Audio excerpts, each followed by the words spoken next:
અરે ઇમરાન હબીબભાઈ રાવમાં અમારા જૂના પાડોશી હતા. હું એક રાતમાં મમ્મીના ઘરે રોકાવા ગઈ હતી ત્યારે ઘરની બાજુમાં ટેલર છે, લેડીઝ ટેલર, ત્યાં બ્લાઉઝ સીવડાવવા હું બેઠી હતી. આવી ધર્મી ન્યા જ બેઠો હોય છે, એની બેઠક ન્યા જ છે. લેડીઝનો ધંધો તો એ ન્યા જ બેઠો હોય છે. ટેલર લગભગ એના સપોર્ટમાં જ છે. ત્યાંથી હું નીકળી એક રાત્રે જે ઘટનાનો બનાવ બની તે રાત્રે મારા ઘરે કોઈ નહોતું, ત્યાં બેઠા હતા ત્યાં એણે જાણી લીધું વાતમાંથી. જૂના પાડોશી હતા એટલે એટલી વાતચીત તો આપણે થાય એમ.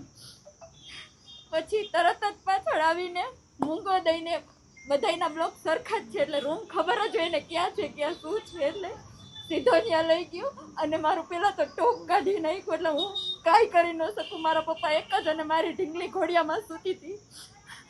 પછી મેં ટ્રાય કરી મને બચાવવાની. એનું ફાટેલું ટી શર્ટ મારી પાસે હતું, મેં રજૂ કરી દીધું. ત્યારે એ ટી શર્ટ કાઢીને એણે મને મૂંગો દીધો. પછી મારી સાથે ન કરવાના કામ કરી રહી રાતે. પછી એ જ હાલતમાં મારા ફોટા ને વિડીયો લેતો હતો. મારા પપ્પાને ઉધરસ આવતા એ ભાગી ગયો ટી શર્ટ વગર જ. એટલે ભગવાનને ક્યાંક કરવું હશે તો એ ટી શર્ટ મારી પાસે રહી ગયું. પછી હું ડરી ગઈ એટલી કે હું મારા ઘરે જતી રહી. પછી ત્યાંથી 2 દિવસ સુધી એને રેકી કરીને મારું સાસરાનું ઘર ત્યાં છે, જ્યાં હું ને મારા ઘરવાળાને મેં ભાડે રહેતા હતા. જેવો મારો ઘરવાળો બહાર જાય એવો ઘરમાં ઘૂસી જાય.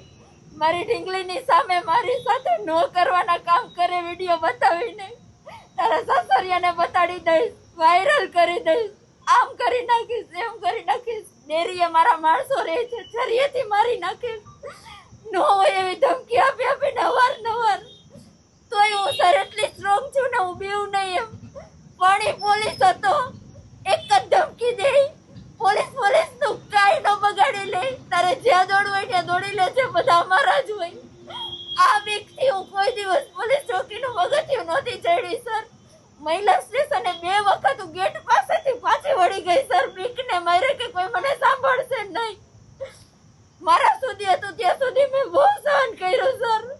વાત મારી દીકરીની આવી, પછી મારી દીકરીને વેચવા સુધીની.